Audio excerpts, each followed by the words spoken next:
Os que se dedicam à filosofia são homens que estão preparados para morrer. E aí, pessoas, tudo bem? Gostaram dessa frase? Quem proferiu essa frase foi Sócrates, em seus momentos finais, enquanto esperava a taça de cicuta que teria que beber. Os que se dedicam à filosofia são homens que estão preparados para morrer. Acho que é por isso que a galera hoje acha que estudar filosofia é a morte, não é mesmo? Deve ser por isso. Mas não se enganem. Sócrates também disse que só existe apenas um grande bem no homem, o saber.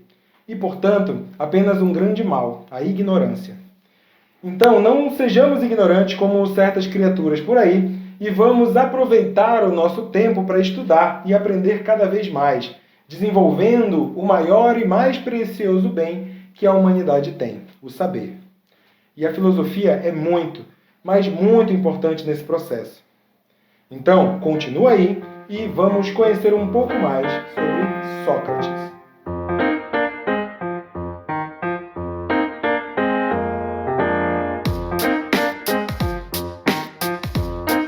Na videoaula anterior, conhecemos um pouco sobre o movimento sofista. Sócrates poderia ter passado também por sofista e, sem dúvida, em sua época foi assim considerado. Nascido em Atenas, no início da fase áurea da democracia grega, lá passou todos os seus dias. Filho de mãe parteira e pai escultor, ele aprendeu o ofício do pai, sendo a ele atribuído uma estátua na entrada de Atenas. Há também registros de que Sócrates teria se destacado com bravura em guerras por Atenas, únicas ocasiões em que ele saiu da cidade. A Atenas dessa época, como a gente já viu em outras videoaulas, passava por um período de transição onde se misturavam as atividades políticas, filosóficas e religiosas. Grandes estadistas, filósofos da natureza e o próprio movimento sofista já faziam parte da Grande Atenas. Na cidade-estado grega, era comum a existência de vários templos, como o de Afaia, Afrodisias, Ártemis, entre outros. Mas o que ficou realmente conhecido foi o de Delfos. Histórias sobre o templo são muitas. O templo dedicado a Apolo, e tinha como uma sacerdotisa para traduzir a palavra aos homens, vistos que os humanos não entenderiam diretamente a linguagem dos deuses. Aliás, a sacerdotisa era a intermediária do oráculo. Para fins de conhecimento, os oráculos gregos constituem um aspecto fundamental da religião e da cultura grega. O oráculo é a resposta dada por um deus que foi consultado por uma dúvida pessoal, referente geralmente ao futuro. Esses oráculos só poderiam ser dados por certas divindades em lugares determinados, por pessoas determinadas e se respeitando rigorosamente rituais. A manifestação do oráculo se assemelha a um culto. Assim, o termo designa tanto a divindade quanto o intermediário humano que transmite a resposta, e ainda também o lugar sagrado onde essa resposta é dada. O intérprete da resposta divina era chamado de profeta, ou seja, aquele que fala em lugar do Deus. A maioria dos intérpretes eram mulheres, ou seja, profetisas, escolhidas entre as mulheres da região. Para consultar o oráculo, era uma pessoa ou um grupo de pessoas preciso pagar uma taxa administrativa para a cidade. Os solicitantes eram levados ao templo e lá no templo a profetisa se purificava bebendo a água da fonte do Delfos e mastigando uma folha que ficava plantada ali no templo. Dizem que essa planta deixava as profetisas em estado de transe, o que levava eles a acreditarem na época que ela estaria em contato com Deus. Os solicitantes, então, teriam que oferecer um sacrifício de sangue ao Deus que queriam consultar. Em Delfos, era Apolo. O sacrifício era humano, tá bom? Depois de tudo isso, os solicitantes poderiam fazer a pergunta para a profetisa, que não era vista por ninguém, as pessoas apenas ouviam a sua voz. A profetisa, então, dava ao solicitante o oráculo do Deus, ou seja, a resposta, que deveria ser clara e compreensível a todos, mas que às vezes também vinha de forma bastante enigmática. As sacerdotisas proferiam as respostas em transe e tais respostas eram tidas como verdades absolutas. É em Delfos que temos inscrito a frase «Ó homem, conhece-te a ti mesmo e conhecerás os deuses e o universo», que teria inspirado ou influenciado o pensamento de Sócrates. Curiosamente, o oráculo de Delfos parece ter influenciado em muitos momentos a vida de Sócrates. Uma primeira grande influência teria sido a de que o oráculo teria, em resposta à sua mãe, apontado Sócrates como um grande educador. Tem uma história bem legal aí. Um dia, Sócrates foi levado junto à sua mãe para ajudar em um parto complicado. Vendo sua mãe realizar o trabalho, Sócrates logo filosofou: minha mãe não irá criar o bebê, apenas irá ajudá-lo a nascer e tentará diminuir a dor do parto. Ao mesmo tempo, se ela não tirar o bebê, logo ele irá morrer e igualmente sua mãe morrerá. Sócrates concluiu então que, de certa forma, ele também era um parteiro. O conhecimento está dentro das pessoas que são capazes de aprender por si mesmas. Porém, eu, filósofo, posso ajudar no nascimento desse conhecimento. Concluiu ele por isso que, até hoje, os ensinamentos de Sócrates são conhecidos por maiêutica, que significa parto em grego. Sócrates conheceu Parmênides e Zenão e foi iniciado na filosofia por Anaxágoras. Estudou também com Arquelau, com quem aprendeu matemática e astronomia, conheceu a filosofia jônica e os seus princípios e também aí se lançou no pensamento filosófico. Em seus primeiros pensamentos, influenciados por seus tutores, Sócrates se lançou em estudar e conhecer a causa das coisas, a maneira como as coisas existem ou perecem e como essas coisas se manifestam ou se transformam no mundo. Estudos que só trouxeram dúvidas e insatisfações para o jovem Sócrates. Com Anaxágoras, Sócrates aprendeu sobre a nous, o espírito ordenador, que fazia com que as sementes se manifestassem sempre da melhor forma possível para o cosmos. Apesar de entusiasmado com a ideia de que tudo no mundo existia da melhor maneira que pudesse se manifestar, ele se decepcionou por não encontrar a explicação completa de como essa nous agiria ou influenciaria nas coisas como princípio. Concluiu então que todas as tentativas de falar sobre as origens da natureza ou do universo não passavam de tentativas inúteis ou problemas insolúveis pelo homem. Assim, o jovem Sócrates compreendeu que o espírito ordenador seria o próprio espírito. Sócrates atribuiria ao espírito ou à alma do homem a causa da sabedoria humana. O espírito do homem atribuiria as causas e os sentidos e seria, portanto, ordenador e responsável pelas decisões desse homem. Toda causalidade era embasada nos valores do homem que pensa. Não podendo nenhum homem alcançar a sabedoria do universo, Sócrates dedicava-se à sabedoria humana, ou seja, às coisas que poderiam ser conhecidas e compreendidas a respeito do homem pelo próprio homem. Não que Sócrates negasse os deuses ou a existência de algo divino. Ele de fato dizia que nada poderia ser conhecido sem a devida revelação dos deuses. Eram os deuses quem indicavam ao homem o conhecer das coisas humanas. Mas Sócrates recusava-se em aceitar que os deuses podiam ser atribuídos, por exemplo, a eles paixões, sentimentos e costumes humanos. Ele admitia um deus como Anaxágoras, uma nous, uma inteligência superior e ordenadora, mas para ele seria apenas isso. Existia, pois, uma inteligência que ordenava tudo no mundo, razão pela qual as coisas existiam, e o homem era como era, com órgãos e funções organizadas, e o mundo também se organizava de forma divina. Mas não era a intenção de Sócrates alcançar essa inteligência divina, mas se preocupar com a inteligência humana e como essa inteligência poderia alcançar o conhecimento ou a verdade. Por essa razão, Sócrates logo vai se abster de discutir sobre origens, criações ou sobre a natureza das coisas ou do universo. Não encontrou, em todos os que propuseram se enveredar por esse caminho, um só estudo que fosse semelhante ou concordante com os demais. Cada pensador, cada teoria das origens era incipiente, ou seja, ficava meio que no começo, e diante da impossibilidade de resolver tais questões, agiam como que loucos defendendo suas próprias loucuras. É por isso que para Sócrates ficou bastante claro que antes de querer conhecer a natureza ou de persuadir os outros e se dedicar a falsas verdades, todo homem deveria se dedicar à árdua tarefa de conhecer a si mesmo. Conhece-te a ti mesmo e nada em excesso, disse Sócrates. E acreditava então que o reencontro consigo mesmo e o encontro da verdade só poderia ocorrer a partir da consciência de assumir a própria ignorância. Com Sócrates, o período antropológico ganha sua expressão máxima. O sábio não deveria dedicar-se a estudar os mistérios ou origem da natureza, e sim se dedicar às coisas que realmente importam, o homem e os problemas do homem. Com certeza, influenciado também pela atividade sofística, Sócrates discordava quase que totalmente dos eloquentes sábios que andavam vendendo e proclamando virtudes por toda a Grécia, concordando apenas no que tange à centralização do humano no pensamento filosófico. Interessou-se também pela virtude, mas ao contrário dos sofistas, que falavam em várias virtudes como habilidades aprendidas, Sócrates defendia uma única virtude, o saber, ao passo que a grande ignorância seria o grande mal do homem.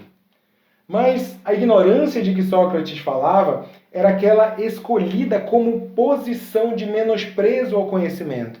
A ignorância como um grande mal seria aquela que levava o homem a julgar-se conhecedor de tudo. Sabe aquele mané que acha que sabe de tudo? Que acha que só a sua opinião vale? Que sai por aí proclamando suas certezas absolutas? Pois é, esse tipo de mané a gente tem um grande exemplo atualmente no Brasil. Não sejam como essa pessoa. Bom, Sócrates afirmava que o saber e a virtude são inseparáveis. A virtude é o fim da atividade humana e se identifica com o bem que convém à atividade humana. Pensar o homem em seu lugar no mundo e na democracia não era fazer da virtude uma arte da mentira. Usar a palavra para mentir e convencer os outros da mentira já corrompia a própria virtude e a verdade. E pensar o mundo, convencionar leis, dar sentido às coisas, não era ser detentor da verdade, disputar virtudes desvirtuadas pela prepotência do saber e da retórica que se julgava conhecer tudo o que existe no mundo. Pensar e saber eram muito mais do que julgar-se virtuoso com a palavra.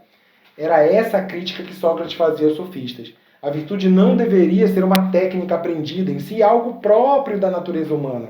O saber, como próprio da virtude, era fruto de um conhecimento pessoal do homem. Insatisfeito com as limitações do pensamento filosófico, que era expresso em sua época, Sócrates empenhou-se por um novo momento, um novo modo de conhecimento. Em vez de restringir seu debate somente aos que pagavam por ele, Sócrates era visto por toda parte, especialmente nas ágoras, dialogando com todo tipo de gente. Suas andanças o levaram ao oráculo de Delfos, o qual, para espanto do próprio Sócrates, o declarou o mais sábio dos homens, que mais uma vez influenciou os caminhos do filósofo. Discordando do oráculo, Sócrates decidiu encontrar em Atenas alguém que fosse mais sábio que ele próprio, mas dialogando com as pessoas da cidade, principalmente com as pessoas famosas por sua inteligência e sabedoria, logo ele se convenceu de que elas, na verdade, também nada sabiam de concreto. A cada sábio que interpelava, em algum momento da conversa, Sócrates logo percebia falseamentos e contradições, e viu que a ignorância, como um grande mal, também estava em todos os homens. A ignorância era a única certeza que Sócrates poderia ter, e, por certo, não haveria ninguém que alcançasse a verdade, nenhum sábio, apesar dele mesmo ser apontado pelo oráculo como o mais sábio de todos. Sócrates atribuía isso ao fato de ele ser reconhecedor da própria ignorância, o que teria então motivado o oráculo a apontar a ele como o homem mais sábio da Grécia. Ele afirmava, portanto, que, ao reconhecer a sua própria ignorância, o homem se purificava o seu erro de se achar detentor de alguma sabedoria ou verdade, e aí se enveredava realmente pelo começo autêntico do conhecimento. O reconhecer a ignorância não é simplesmente se pôr à sorte de tudo no mundo, abandonar o conhecimento ou os estudos, e nem negar a possibilidade de aprendizagem ou a construção do saber. Saber que nada sabe é o primeiro passo para a construção epistemológica e para uma heurística adequada. O conhecimento não se possuía, mas se construía através de dedicação e intenção especulativas que só a ignorância poderia suscitar na alma. O conhecimento não apenas auxiliava a alma ou a moralidade, mas era a própria moralidade exercida na alma. Mediante essas constatações, Sócrates passou a defender que os pensamentos, os ensinamentos, as palavras ou a verdade não poderiam ser alvo de comportamentos subrepetícios de homens que se julgavam melhores e mais sábios que outros. E por essa razão, tomavam proveito disso, desvirtuando a própria virtude.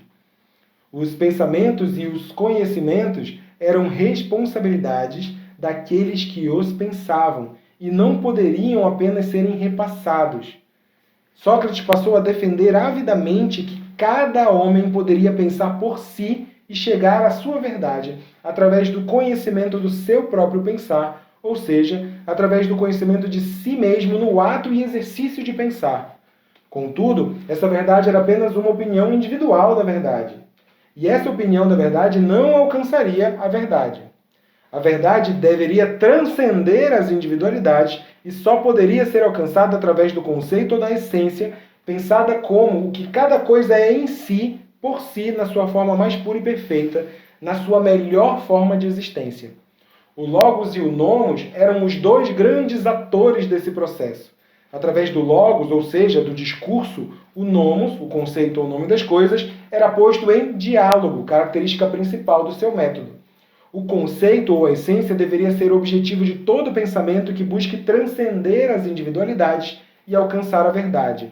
A essência não é particular, ela é geral e pode ser compreendida e anunciada por todos em qualquer ocasião. A essência é a verdade daquilo que se fala. Conceituar é estabelecer pensamentos inerentes tão somente àquilo que for pensado. Contudo, conceituar não é dar nome às coisas. O nome das coisas é uma convenção humana, é nomos, dado pelo próprio homem para facilitar a identificação e a utilização das coisas. A essência transcende o nomos e, por isso, ela não pode ser simplesmente alcançada pelo homem através das opiniões. Para resumir, o nomos, o nome das coisas, era o que era alcançado quando você vê um objeto e confere a ele um nome. Nomear uma coisa não é conceituar ou estabelecer uma verdade para essa coisa. Somente o logos, ou seja, o discurso, através do diálogo, pode levar a superar a individualidade do nomos, levá-la ao eidos, palavra grega para essência. A busca pela essência e a superação das opiniões é o que leva Sócrates a praticar a filosofia como missão. Abre aspas. A busca incessante da sabedoria e da verdade humana e o reconhecimento de que para cada conhecimento obtido, uma nova ignorância se abre dentro de nós. Fecha aspas. Por essa razão, o método de Sócrates era diferente dos seus contemporâneos sofistas. Ele não ensinava, não repassava conhecimentos. Seu método consistia num debate dialético através da potência negativa do reconhecimento da própria ignorância. Dialogava e interrogava seus interlocutores, a eles dizendo que nada sabia ou tinha a ensinar, de tal maneira que somente eles pudessem responder e levar esses interlocutores a descobrirem e assumirem sua própria ignorância. Sócrates questionava, apontava as contradições na fala de seus interlocutores e acreditava que, ao questionar, levava esse homem a pensar, conhecer a si próprio e parir suas próprias verdades. Sua missão torna-se não tanto questionar o saber aparente, mas fazer com que todos os sábios tomem consciência de sua própria ignorância. Todo pensamento poderia ser posto em prova através do diálogo e o pensador, então, poderia testar e validar seus conhecimentos. Conhecendo-se a si próprio, o diálogo passa a ser o grande instrumento que auxiliaria na maiêutica, ou na gestação do conhecimento e da verdade. E a gestora desse conhecimento só poderia ser a alma, como já falei, influência direta de sua mãe. Sócrates, ao considerar-se parteiro das almas, ao se dizer parteiro das almas, Sócrates queria dizer, em primeiro lugar, que ele não era o pai das ideias que nasciam da alma de seus interlocutores. E, em segundo lugar, que o seu papel era apenas de auxiliar o nascimento das ideias, para as quais o trabalho do parto tinha, como nos casos das próprias mães, tinha que ser feito inteiramente pelo parturiente. Seu trabalho era suscitar no interlocutor o desejo de saber. Isso porque, segundo Sócrates, em cada coisa haviam qualidades acidentais, das quais seriam diversas e poderiam ser retiradas da coisa sem alterá-las, e as suas qualidades essenciais, as quais não poderiam ser retiradas da coisa sem destruí-la. Pensar uma coisa não é negar ou afirmar a sua existência, mas verificar e validar se tal qualidade da coisa é ou não essencial a ela. Resolvia-se para Sócrates a problemática dos pensadores da natureza. Quando pensamos o mundo e suas coisas, pensamos apenas através da percepção sensível das coisas e compreendemos apenas suas qualidades acidentais, gerando simples opiniões de tudo que fora pensado. Por essa razão, todos os naturalistas haviam chegado apenas em contradições e não teriam alcançado a verdade. Contradições e verdades não estão na natureza, não são, portanto, exteriores aos homens. Elas são produto e convenção dos próprios homens. Dessa forma, a verdade poderia ser buscada através da superação da opinião e, na passagem dessa essência, suspendendo-se todos os julgamentos, valores e opiniões sobre o mundo. As opiniões eram apenas percepções de qualidades, portanto, poderiam ser diversas. O conceito ou a essência consistiria na reunião dessas qualidades essenciais de um ser, buscando englobar a realidade deste e não apenas algumas de suas qualidades. E a essência, então, seria o acordo da alma de um indivíduo consigo mesmo e com a alma dos outros, na busca do que é comum a todo mundo. Com Sócrates, o espírito ordenador humano, a alma ou a psique, atinge o status de essência do homem, enquanto é ela que o distingue, que distingue o ser humano de todas as coisas, e é ela quem atribui sentido, entende a razão e é a sede das atividades morais e pensantes de todo homem. Sócrates defendia a ideia de que a alma era um aspecto inerentemente humano, no sentido psicológico, como a gente conhece hoje, é também moral e, tendo como princípio a interioridade, trouxe uma grande mudança no que se pensava da condição humana. Sócrates deu à alma um status e uma importância maior do que os seus antecessores. A alma passa a não ser somente um elemento ou sopro de vida, ou ainda uma alma demônio que precisava ser purificada, mas toda a configuração e a essência do ser humano, a sede das atividades morais e pensantes do homem. Conhecer, pensar e decidir o que é certo são atributos da alma. A virtude só poderia ser alcançada por ela.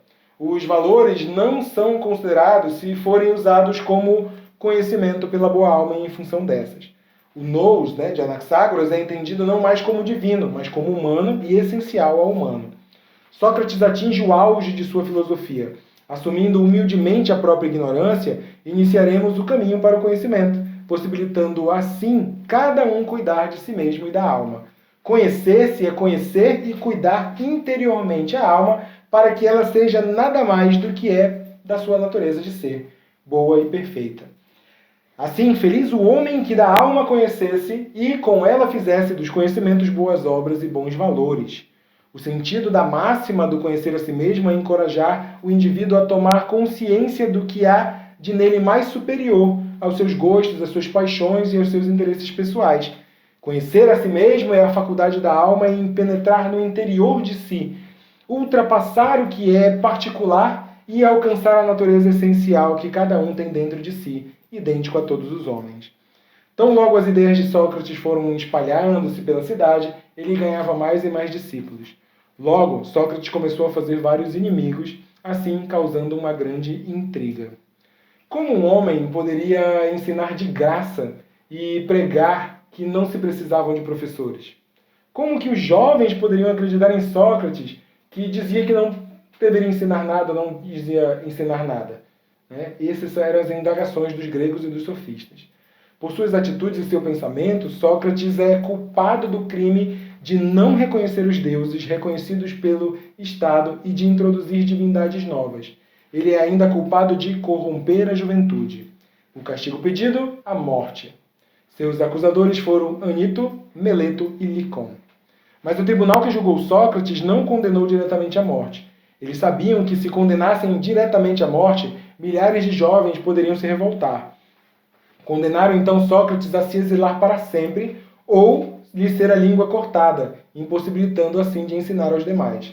Caso negasse, ele seria morto. Após receber sua sentença, Sócrates proferiu, abre aspas, vocês me deixam a escolha entre duas coisas. Uma que eu sei ser horrível, que é viver sem poder debater e exercer o saber. A outra que eu não conheço, que é a morte. Escolho, pois, o desconhecido. Fecha aspas.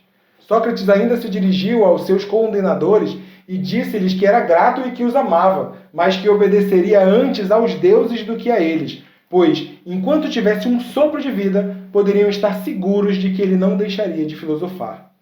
Em seu leito de morte, antes de beber seu lindo cálice de cicuta, Sócrates ainda disse: "Mas eis a hora de partir, eu para a morte, vós para a vida. Quem de nós segue o melhor rumo? Ninguém sabe, exceto os deuses." E ainda deu uma zoada num cara chamado Criton, um amigo rico que estava por lá, e disse assim: "Criton, somos devedores de um galo a Asclépio. Pois bem, pagai a minha dívida, pensai nisso." E bebeu a cicuta e morreu diante de mais de 70 espectadores.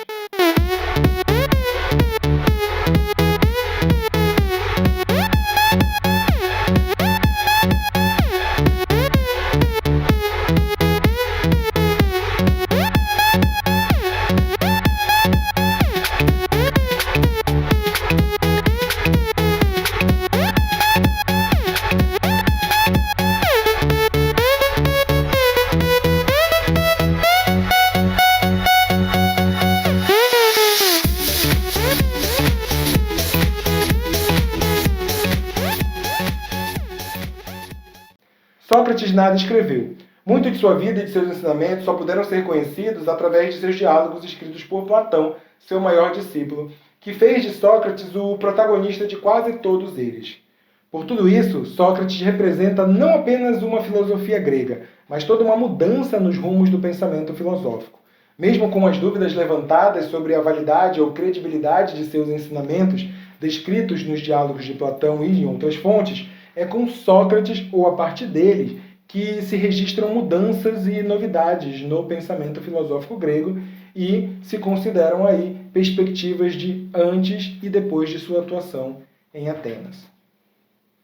Essas são as referências utilizadas para compor a nossa aula e roteirizar a nossa videoaula.